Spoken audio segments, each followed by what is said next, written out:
안녕하세요, 김현 KG의 KG입니다. 참 오래 기다린 것 같죠? 첫 번째 예고편의 전율 이후 얼마 전 베니스에 출품하면서 공개되었던 파이널 예고편, 그리고 베니스에서의 수상 소식과 외신의 반응들이 정말 많은 기대를 하게 했던 영화 조커의 리뷰를 시작하게 되었습니다. 전 참 예고편을 정말 많이 돌려보긴 했었는데요, 여러분들도 그러셨겠죠? 전 여러분들이 기대하시고 있는 조커를 조금 먼저 보게 되었고요, 영화를 보고 나서 느낀 점들, 그리고 영화를 보시기 전에 궁금해하실 모든 것들을 스포일러 없이 모조리 정리해보고 싶은 생각이 들었습니다. 이 영상은 총 3가지 챕터로 구성되어 있습니다. 첫째는 스포일러가 없는 스트레이트 리뷰와 영화를 보시고 봐도 좋을 포인트 리뷰, 둘째는 조커의 불안 요소, 셋째는 당신이 조커를 만나기 전에 하면 좋을 일들입니다. 긴 말 할 필요 없겠죠? 지금부터 81년의 고담시로 떠나보시죠. 먼저 본편 리뷰를 진행하도록 하겠습니다. 외신 리뷰에서 드러났던 내용들은 언급을 하고요, 중요한 내용은 스포일러 없이 진행해보죠. 혹시라도 정말 이 영화의 1도 미리 알고 싶지 않으시다면 지금 뒤로 가기를 눌러주시면 되겠습니다. 그동안의 제 조커 영상이나 언론 기사에 나온 얘기 정도는 괜찮다 싶으시면 편안하게 감상해주시면 되겠습니다. 일단 이 영화가 어떤지 말씀드릴게요. 정말 끝내줍니다. 그리고 무엇을 생각하던 예상 외의 영화가 될 거고요, 상상 이상으로 잔혹하면서 대담합니다. 일반적인 안티히어로 영화가 전혀 아니고요, 슈퍼히어로 영화의 관성은 1도 없습니다. 본질적으로는 음울하고 거대하면서 감정 밑바닥부터 분노가 가득히 차있는, 인터넷과 스마트폰이 없던 시대의 고담을 무대로 한 오래되고 낯익은 코믹스 캐릭터를 빌려왔을 뿐인 지독한 누아르 영화입니다. 러닝타임은 금세 흐르고요, 하지만 아서가 조커가 되어가는 과정에서 충격적인 사건들이 벌어지고 조금은 동요하게 되실 겁니다. 영화는 당연히 재미있고요, 그러나 재미만을 추구한 영화가 아니기 때문에 코믹스의 캐릭터 하나를 이렇게 통찰할 수도 있구나 라는 생각이 드실 겁니다. 그리고 확실히 이런 시도는 DC가 잘 어울린다는 생각이 듭니다. 실험적이지만 본인들이 잘하는 걸 찾았고요, 김효케 이전 영상에서도 언급했듯 DC는 마블보다 잘하기보다 마블과 다르기 위한 시도를 하게 되었습니다. 각본은 균형이 잘 잡혀 있었고요, 전개도 설득력이 있고 호아킨 피닉스의 연기는 정말 경이로울 정도였습니다. 아서일 때나 광대일 때, 그리고 조커일 때의 자세 표현이 조금씩 다르게 느껴지고요, 호아킨 피닉스와 로버트 드니로가 연기로 치고받을 때는 정말 서로 한치의 양보도 없는 느낌마저 들었습니다. 이 영화를 단순히 예술영화로 보는 건 글쎄요, 작정하고 난해한 예술성을 나열하지도 않고요, 도대체 왜 저러지? 라는 의문이 들거나 딱히 작가주의적인 시도도 별로 없습니다. 하지만 쉬운 영화는 분명히 아니었고요, 영화가 끝나고도 생각을 아마 많이 하게 되실 겁니다. 비극과 희극 사이에 놓여있는 남자가 최악의 시간을 겪어가며 조커가 되어가는 과정을 분명하게 그리고 있습니다. 그래서 단지 이 영화를 예술영화로 보기보다는 예술적인 안티히어로 느와르 영화라고 평하고 싶습니다. 이 영화가 15세 관람가인 것은 조금 독특합니다. 미국에선 R등급을 받았잖아요. 필요 이상으로 잔혹하다는 외신의 평도 납득이 되고요, 그런 잔혹성은 불현듯 갑자기 영화 밖에서 찾아온 것처럼 영화의 리듬 외적으로 보여집니다. 장면과 장면들은 작게 구성되어 있습니다. 지나치게 긴 롱테이크가 있거나 촬영적으로 특별한 기교를 부리지도 않고요, CG도 일절 없죠. 인물을 비출 때는 클로즈업을 주로 사용하면서 완전하고 호련히 배우에게 의존합니다. 원경을 비추는 인서트도 예고편에서 본 게 거의 전부고요, 후반부로 갈수록 군중신이 좀 나오는데요, 지하철이나 극장 앞 시위 장면을 봐도 엄청나게 스케일이 큰 장면도 없고요, 편집의 차이가 어느 정도는 있지만 예고편 속의 장면은 대부분 빠짐없이 영화 속에 담겨있고, 촬영 당시를 취재한 영상이나 사진들을 보면 은근히 버려진 장면들이 좀 있는 것 같습니다. 그래서 디렉터즈 컷을 좀 보고 싶다는 생각이 들었고요, 제작비인 5,500만 달러를 아주 꽉 채워서 쓴 영화 같다는 생각도 듭니다. 그리고 이 말을 기다리시는 분들도 계실 것 같은데요, 바로 호아킨 피닉스의 조커와 히스 레저의 조커와의 비교입니다. 크리스찬 베일의 배트맨이 대척점에 있고 많은 액션과 기믹이 깔려 있었던 다크나이트 속의 조커와 지금의 조커와의 단순 비교는 좀 어렵지 않나 싶습니다. 그러나 단언컨대 이번 조커는 아주 치명적입니다. 이 영화는 조커가 되기 이전의 모습도 보여줘야 했기 때문에 그 과정에서는 좀 설득력이 필요했거든요. 어쨌거나 다크하고 딥한 지금까지와는 다른 조커를 우린 볼 수 있게 되었습니다. 그리고 이 영화에는 딱히 흥행 공식이 보이진 않습니다. 토드 필립스 감독이 DC 블랙으로 코믹스 레이블처럼 독립성을 추구하자고 워너에 이야기를 했었고요, 토드 필립스의 얼마 전의 인터뷰에 따르면 워너가 그럴 생각이 없어 보인다고 하긴 했었죠. 그런데 그 여부와는 상관없이 이 영화는 아예 눈치를 안 보고 만든 느낌이 있습니다. 그리고 이 영화에는 배트맨과의 연결점에 대한 복선은 있으나 쿠키 형상은 없습니다. 떡밥이니 뭐니 그런 거 없고요. 이 영화는 잔재주를 안 부려요. 언제부터인지 모르겠는데 뭔가 꼭 연결해야 하고 숨겨놔야 한다는 슈퍼히어로 영화적인 강박이 좀 피곤할 때도 있다는 생각이 들기도 했었거든요. 제가 영화를 보고 느낀 점과 총평은 여기까지고요. 지금부터는 포인트 리뷰에 들어가도록 하겠습니다. 영화는 그 당시의 뉴스를 간접적으로 들으면서 시작이 됩니다. 그렇게 시각적인 묘사 하나 없이도 관객들은 고담의 상황을 단번에 알게 되죠. 꽤 영리한 선택이라는 생각이 들었습니다. 멀리 보이는 마천루 장면도 있지만 그 외에는 고담의 규모를 보여주는 어떠한 장면도 없습니다. 도시의 군데군데를 보여주는 미장센은 아주 훌륭하고요. 거리엔 검정 쓰레기 봉투가 산처럼 쌓여있고 만들어진 지 30년은 좋게 넘은 차들이 차도를 가득 메우고 있습니다. 지금 여기는 고담이다 라는 느낌이 정말 확실히 들어요. 형사들이 지하철을 타는 장면에서는 고담시 철도곡 마크는 붙어 있는데요. 역 이름은 18 에비뉴 앤 맥도날드 에비뉴라고 실제 그대로 써 있습니다. 이 장면에서의 베드포드 파크도 원래 있는 곳이잖아요. 타이틀 시퀀스 때 나오는 음악은 렉타임이라는 장르인데요.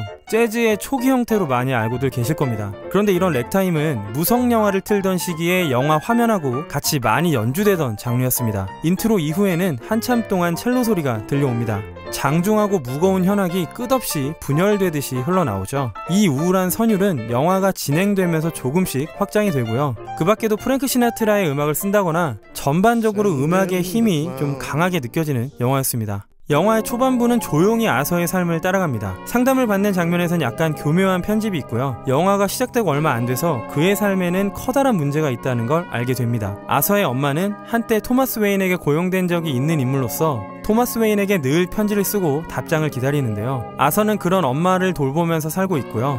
머레이 프랭클린 쇼를 엄마랑 함께 보는 게 낙인 사람입니다. 엄마와 머레이, 이 두 사람의 존재가 아서에게도 영화 속에서도 중요한 이 영화의 핵심입니다. 아서는 코미디언이 되겠다고 하죠. 예고편에선 Put on a happy face라는 말이 등장을 합니다. 아서는 코미디 극장에도 들락날락 하면서 남의 공연을 보거나 자신 역시도 공연을 하는데요. 지난번 영상에서 언급했듯 아서는 광대의 파견 회사에서 일하고 있고요. 이 일을 정말 사랑하고 사람들을 상냥하게 대합니다. 얼핏 좋은 사람으로 보여요. 하지만 그 이면엔 이런 모습이 있습니다. 자신의 감정을 해소하지 못하고 있는 인물입니다. 이렇듯 불행하면서도 상냥한 아서이기 때문에 그가 조커가 될 때는 묘한 카타르시스가 있습니다. 아서의 붕괴가 시작되는 지점은 생각보다 빠르게 오는 느낌을 받았습니다. 아서가 정말 인생 최악의 날들을 보내면서 바뀌어가는 건 그의 삶을 덮고 있는 불행과 불운 때문인데요. 태생적인 불행과 우발적이면서도 불가항력적인 불행이 둘 다 아서를 찾아오거든요.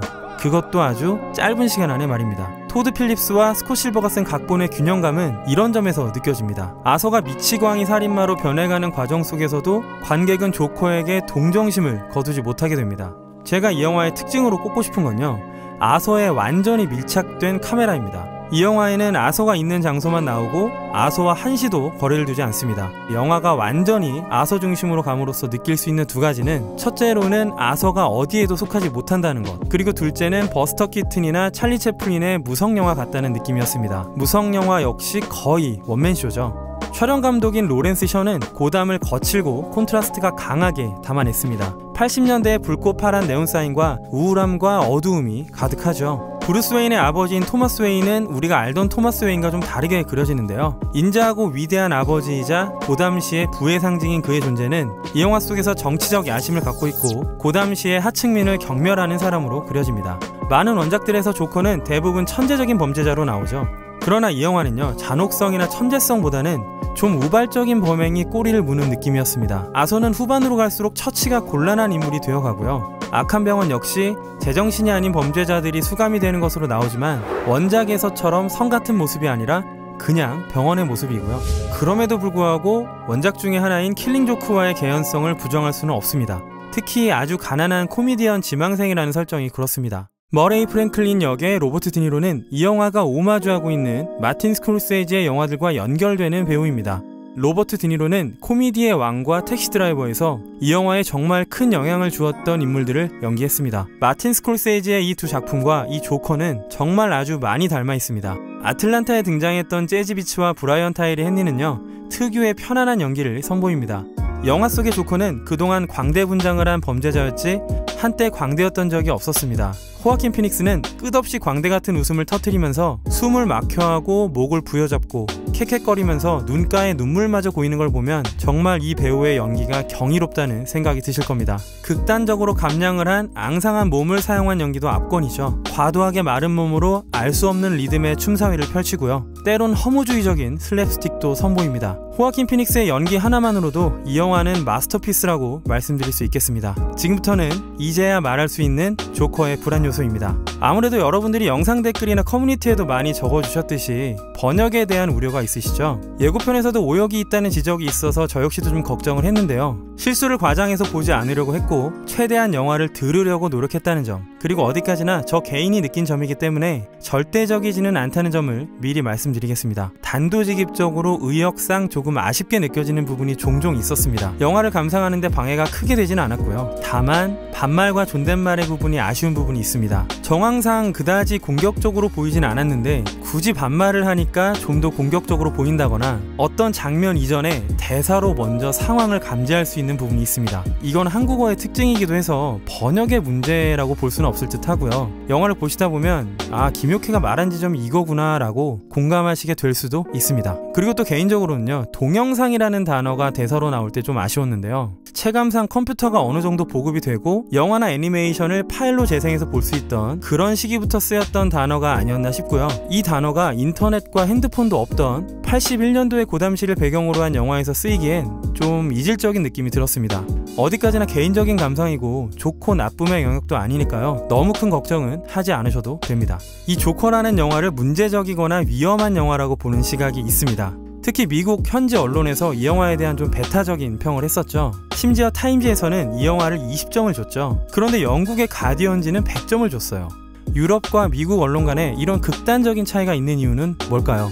영화가 사회적인 책임을 져야 한다는 점에는 저도 어느 정도는 동의합니다. 여러분께서는 2012년 7월 20일에 다크나이트 라이즈를 상영 중이던 콜로라도 오로라 극장에서 무려 12명이나 사망했던 총기 난사 사건을 기억하시나요? 이런 일이 있었던 탓에 여론을 주시하던 워너는 금주 화요일에 성명서를 발표했습니다. 성명서에서 워너는 모든 피해자들과 가족들에게 애도를 표하고 비슷한 사건의 피해자들에게 오랫동안 기부를 해왔다고 밝혔죠. 그래서 금주 화요일에요, 토드 필립스 감독이 즉시 AP통신과 인터뷰를 했습니다. 이 영화는 허구의 세계에서 벌어지고 있다. 옵션이 있을 수도 있지만 조커는 80년 넘게 허구의 세계에서 허구적인 인물이었다. 그러면서 토드 필립스가 존 윅 3편에 대한 언급을 합니다. 존 윅이 300명을 죽여나갈 때 모두가 웃고 즐기는데 왜 유독 이 영화만 다른 기준에 부합해서 생각하는지 정말 말이 안 된다 라고 말했죠. 그리고 박스오피스 모조에 따르면 지난해 미국에서만 총 13억 장의 영화 티켓이 팔렸는데 영화 속의 폭력과 실제 사건 사이의 연관성이 확고하지 않다고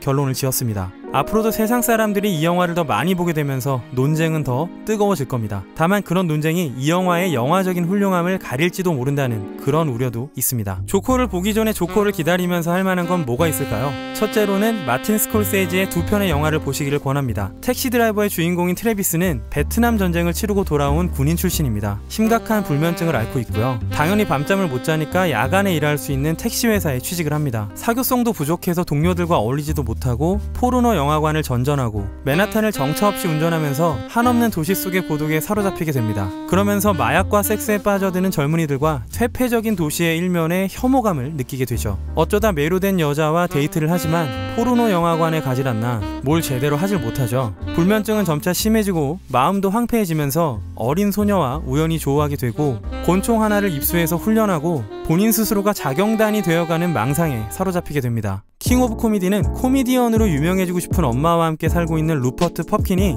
유명한 코미디언이자 쇼호스트인 제리 랭포드를 광팬들로부터 지켜내게 되고 그저 지나가는 말로 한번 오라는 말에 들떠서 이미 스타가 된 것 같은 착각에 빠지고요. 급기야 제리를 납치하고 점점 광기에 사로잡혀서 돌이킬 수 없는 사건에 직면하게 됩니다. 이 두 편의 영화가 존재하지 않았다면 조커는 이런 모습으로 세상에 나오지 못했을 겁니다. 두 번째로는 원작 코믹스를 읽어보는 겁니다. 조커와 관련된 코믹스가 정말 많지만 국내 출간본은 별로 없죠. 조커와 관련된 3편 정도의 원작이 나와 있는데요. 첫 번째로는 수차례 언급됐던 킬링 조크를 추천드립니다. 킬링 조크는 아주 많은 배트맨 관련 작품들의 영향을 줘왔었죠. 이 작품의 특징은 조커의 잔혹성에 대한 묘사뿐만 아니라 범죄에 대한 나름의 철학을 보여주는 걸작 중의 하나입니다. 두 번째로는 영화 조커를 다 보시고 읽을 만한 작품인데요. 바로 DC 블랙의 조커입니다. 조커가 고담에서 아주 오랫동안 범죄자로 이름을 날리고 아캄에 수감된 이후 오랜 시간이 흘러 출소한 뒤 고담으로 다시 복귀하면서 시작이 되는데요. 영화를 보시고 이 작품의 도입부를 보시면 단독 작품이지만 뭔가 살짝 연결되는 느낌도 듭니다. 세 번째는 다크나이트의 반대인 화이트 나이트를 제목으로 쓴 DC 블랙의 화이트 나이트입니다. 고담 사람들은 배트맨이 수없이 고담을 파괴하는 위험성에 대해 질려버렸고요. 급기야 배트맨을 보이콧하기 시작합니다. 그리고 조커는 배트맨이 과다하게 먹인 약 때문에 특유의 천재성은 유지한 채 조커로서의 포악성과 광기를 잃어버린 본래의 인간으로 돌아오게 됩니다. 돌아온 조커는 배트맨을 고담에서 매장시키고 본인이 화이트 나이트로서 고담을 구원하기로 고담 시민들에게 천명하면서 벌어지는 일들을 다루고 있습니다. 슈퍼히어로 원작 코믹스의 거리감을 느끼시는 분들도 좀 계실 텐데요. 그런데 이걸 사퍼가 있는 소설을 읽는다고 생각하시면 좀 편하게 읽으실 수 있을 것 같고요. 뭘 먼저 봐야 하는지 그런 거 따지지 않으셔도 됩니다. 이 영화는 코믹스 캐릭터의 영화적인 혁명입니다. 어떠한 잔재주 하나 없이 이야기와 인물의 힘만으로 이런 결과를 냈다는 것이 정말 놀라울 뿐이고요. 이 영화는 우리가 이 희대의 범죄자이자 살인마 캐릭터를 어째서 사랑하게 되었는가에 대한 대답이자 첫 번째 DC 블랙입니다. 영화를 보고 나시면 공감이 갈 한마디를 남기고 이번 순서를 마치도록 하겠습니다. 지금 현재 고담시의 영웅은 조커라는 것을 잊지 마시길 바랍니다. 저는 영화 개봉 시기에 맞춰 이번 영상에서 차마 말하지 못했던 조커의 최종 분석과 배트맨 80주년 특집으로 다시 돌아오겠습니다. 지금까지 기묘한 케이지의 케이지였습니다.